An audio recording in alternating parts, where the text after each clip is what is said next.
The 4 basic types of fitness training you should know about are the 4 basic types here. What do you do to stay fit?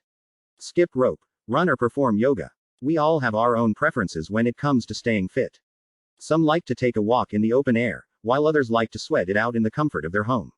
Some perform yoga to increase their muscle flexibility, while others focus on strength training exercises to build muscles.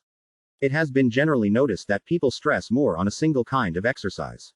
However, for enhancing the overall fitness level of your body, it is crucial to perform different kinds of fitness training methods.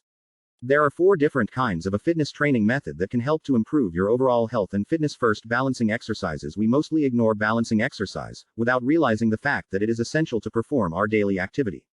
Improving your balance can help you avoid falls and stay active when you age. It also helps to improve athletic performance. Performing free weight exercises, such as lunges and deadlifts, can help to strengthen the stabilizer muscles. You can try single leg exercises, such as